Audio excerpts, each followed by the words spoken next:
what's up, guys? This is Gonzo. This is Erik. With TSTC out here in Rosenberg, Texas, Fort Bend.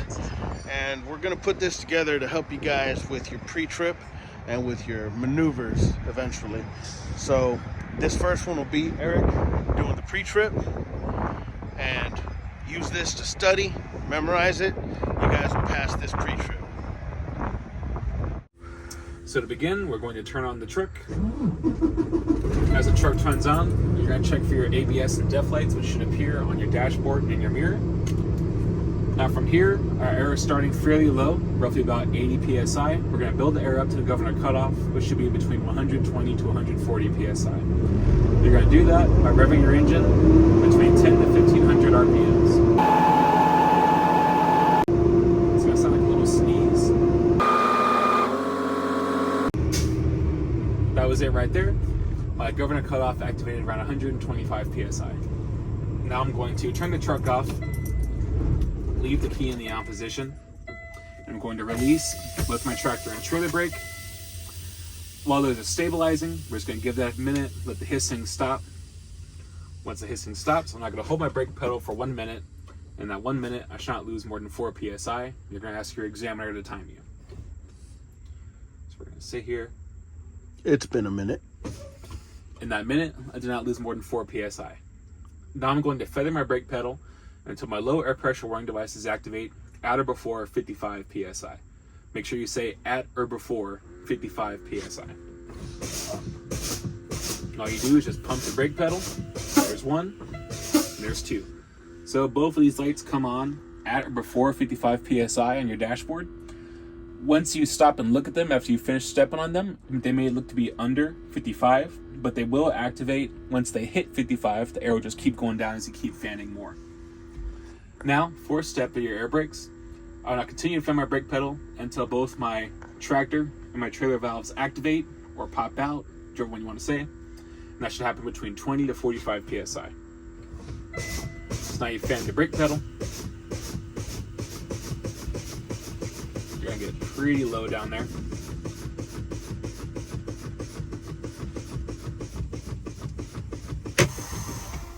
Now both my tractor and trailer brake activated in between the range of 20 to 45 PSI. That now completes my air brake check test. Now we move on to the rest of the in-cab. What we want to do here is we want to build the air pressure back up to an acceptable level, back up to the governor, so that we can do our tug test of our tractor brakes and our trailer brakes, and also do a test of our service brake. So we're going to build the air pressure up, and in the meantime, we're going to go over the rest of the in-cab. So turn the truck back on, allow the air to build itself back up. Make sure you have your lights on. And that beeping sound is just saying your air is low. That'll go away with time, so don't worry about that. We're going to test first our lighting indicators. My right indicator is operational, and all you're doing is just activating your lights and saying that these indicators are working inside. We are going to do an external check later. Right turn indicator, left turn indicator, your high beams are working, and here we go. Your four-way flashers or your hazard lights are both operational. That completes your light checks, because if you remember, we did ABS and DEF check earlier. Now, just a couple things here on the inside. Your city horn or electric horn works. Just do that. Your air horn is operational. You're also going to check your heater and defroster on the inside. Make sure you turn your air all the way strong with your heat all the way up. Put it to the defroster. That should activate up here.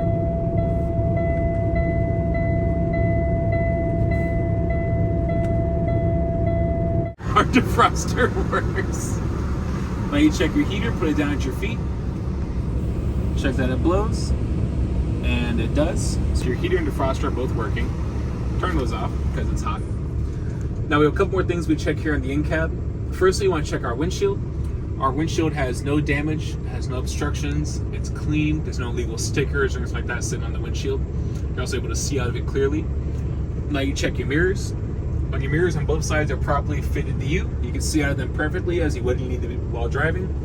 They're also clean, no obstructions, not broken, anything like that.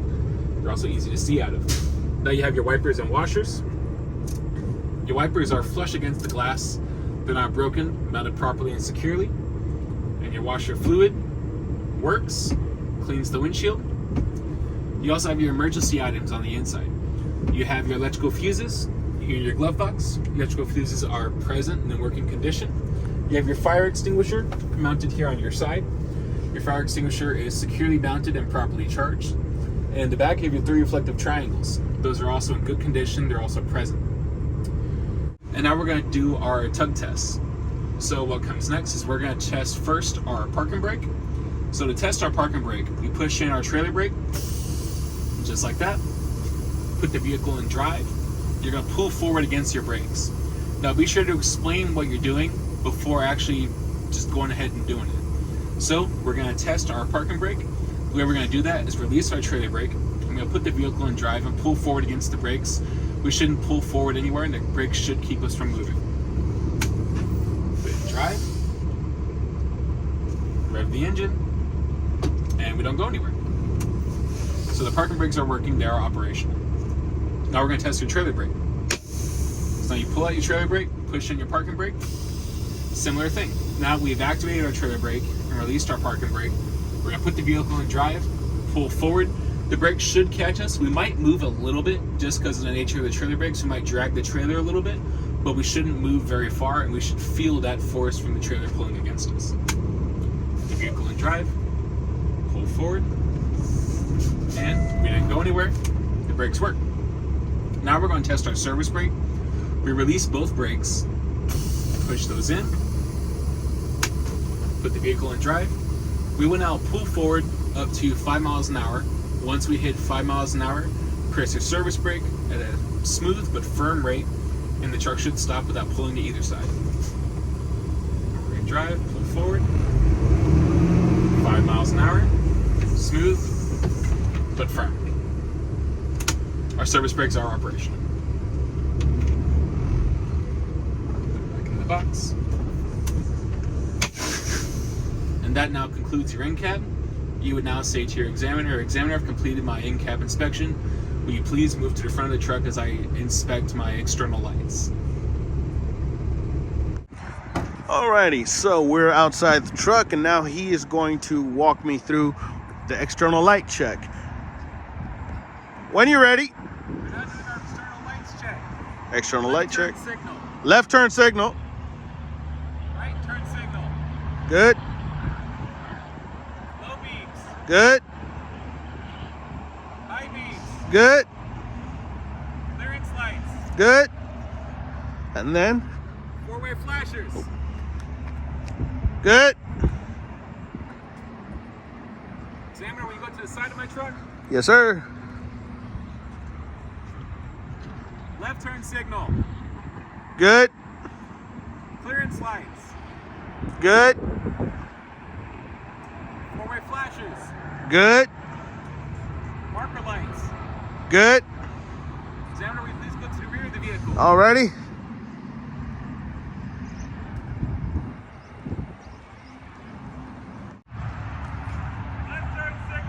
Left turn signal. Left turn signal. Right turn signal. Right turn signal. Four-way Four-way flashers. flashers. Clearance lights. Clearance lights. Tail lights. Tail lights. Brake lights. That concludes the external light check. Whenever you exit the truck, always maintain 3 points of contact. At all times. You gotta be either here in your door and here, or here and here. Never by the steering wheel. By nature, the steering wheel moves. You don't want to grab onto that. We'll now move to our external check. Just to save yourself some time, unlock the hood. Have that ready for when you move forward. Did I unlock this? Yeah. Always got to check. Now we look at the front of the truck. Firstly, we look under the truck. We see no fluids leaking. There are obviously some sort of old fluids right there on the floor. That's a different truck. It's been moved, so don't worry about that. There are no fluids leaking under the truck, indicating any area is leaking. All of our lenses, including our headlights up here at the front and our reflectors, and our clearance lights and reflectors at the top, are in working condition, they're clean and the proper color, not broken. We open the hood of the truck. During your exam, you're going to be checking everything primarily down the driver's side of the vehicle, but you do come to the passenger side if you have a unique item. Our unique item on this truck is our coolant reservoir. So firstly, just to knock it out of the way, we're going to come to the passenger side of the vehicle and look at our coolant. Our coolant, checking these lines, is filled in between the minimum and maximum, or filled to the proper level. It's also securely mounted. So as you can see, everything here is tight. There's nothing leaning off. It's something that's not secure. All of your hoses and clamps have no abrasions, bulges, or cuts, which you're going to hear that fairly often throughout our pre-trip. If there's a hose or something made of rubber or plastic, no abrasions, bulges, or cuts. We're going to be saying that for pretty much everything made of that. Also, last thing, our coolant cap is tight. That's important because our coolant is pressurized, so if the cap is not tight, that cap could go flying off. Keep that in mind, this does get very hot, so you never want to open the cap prematurely while the engine's still hot. Goodbye.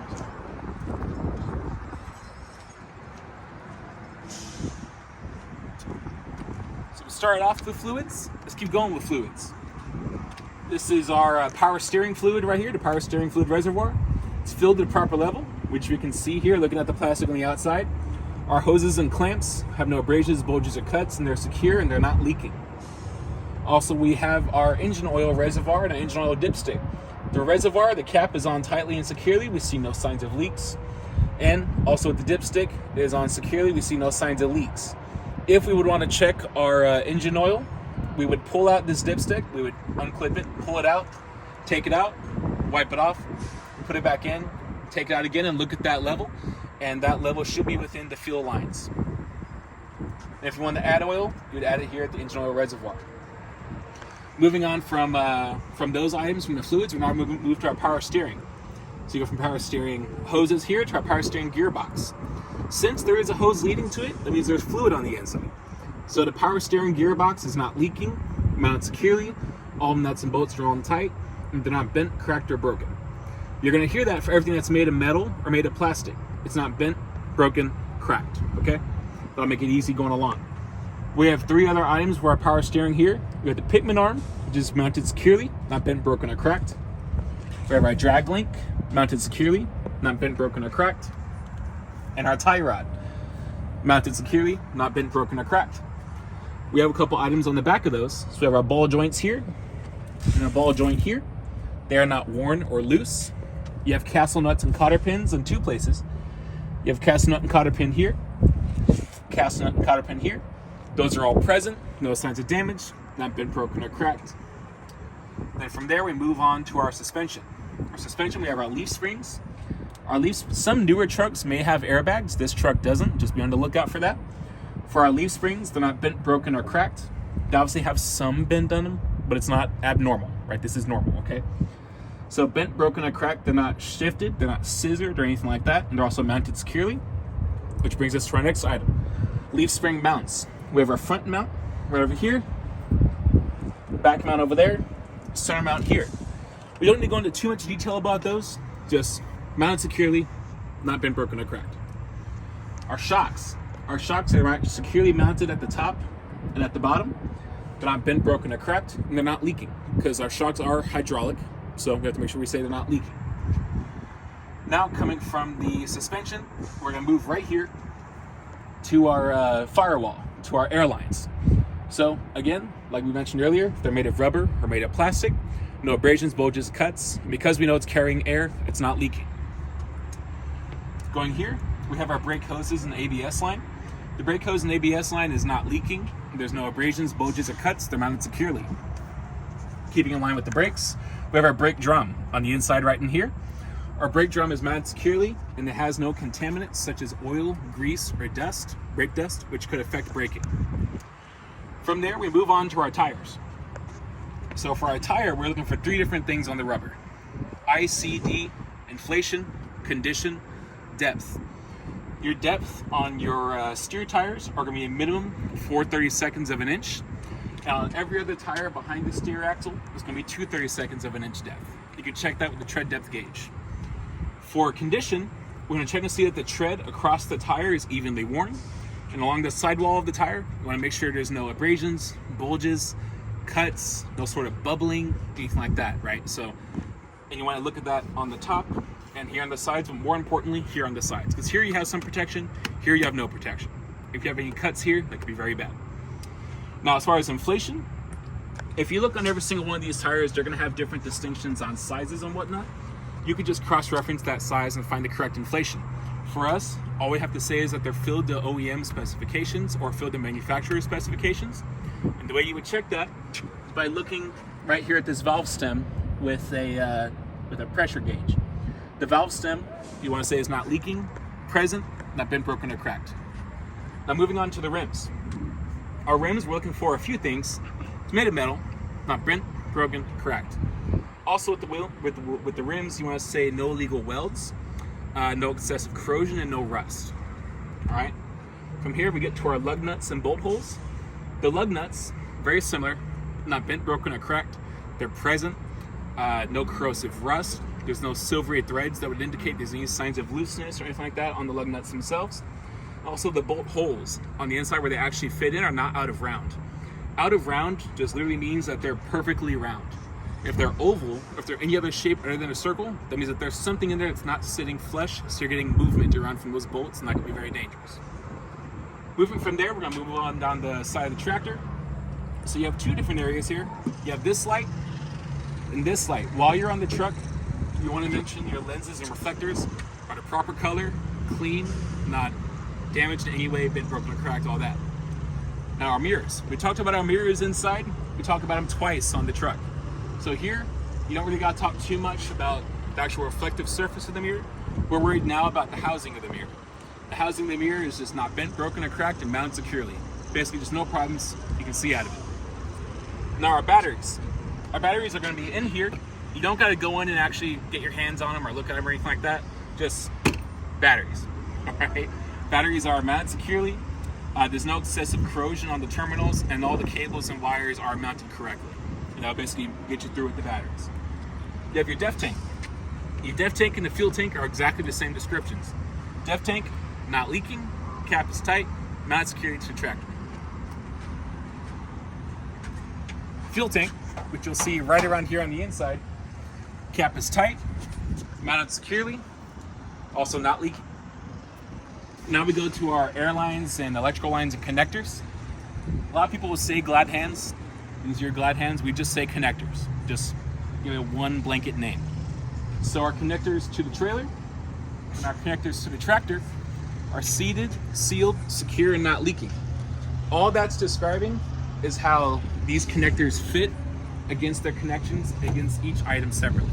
So seated, sealed, secure, and not leaking.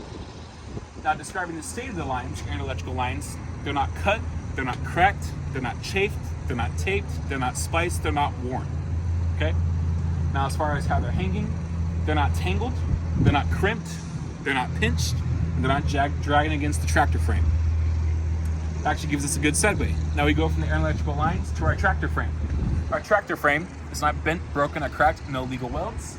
Your frame member, which is that piece going right in between there, is not bent, broken, or cracked, no legal welds, mounted securely. Okay? Now we come here to our fifth wheel assembly. This is your apron. Your apron is not bent, broken, or cracked. It has no holes other than the original manufacturer holes that are produced. Then from here, you're looking at your skid plate. Your skid plate, your fifth wheel skid plate, the full name, is not bent, broken, or cracked. It's properly secured to the platform, and the platform is properly secured to the tractor by use of locking pins. There is no gap in between the skid plate and your apron. There's no daylight at all, which would indicate that they're connected improperly. Also, it's properly greased along the top. Now, this release arm controls your locking jaws. It is in the engaged position, and your locking jaws are fully wrapped around the shank of the kingpin. Also, as far as the rest of your whole fifth wheel platform, it is securely mounted, not been broken or cracked. Now, you don't need to do this during your exam, but just to give y'all a visual of where things are at, if you look on the inside right there, the locking jaws is securely wrapped around the kingpin, not bent, broken, or cracked. And the kingpin is present, not bent, broken, or cracked. Right here is where I talk about more of our frame. So you have your tractor frame. The frame members going across the floor are not bent, broken, or cracked in illegal welds. They're not bent. Not broken or cracked in illegal welds. And right here, the floor is not bent, broken, or cracked with no holes. Okay? Move on to our landing gear. Our landing gear, as far as all the cross members and the body of it, is not bent, broken, or cracked with no damage. Our crank handle is securely mounted in the secure position. Our feet of our landing gear are properly raised up. Our feet are free to move and free of damage. There's also proper clearance between the landing gear and your mud flaps or your back axle to prevent hitting them during turns. Moving along, you have your reflective tape. Your reflective tape is properly reflective, in good condition. You have more lenses and reflectors here. Now, you could point to this lens and reflector, you could point to that one, point up here in the corner. Basically, as long as you can hit this during your trailer and even point to all of your clearance lights and whatnot, reflectors here, you'll be set with that. But again, with our lenses, proper color, no damage, in good condition. Going back to the end of our frame. So here we have our tandem release button or tandem release valve, whatever you want to call that, as long as they're somewhere along those lines.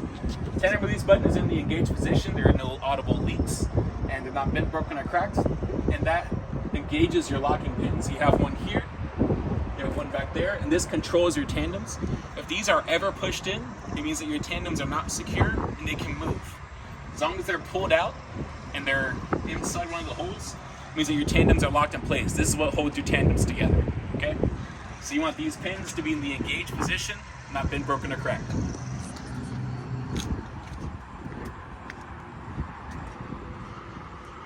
Now we get to the rear of our trailer. We have a couple things to look for here.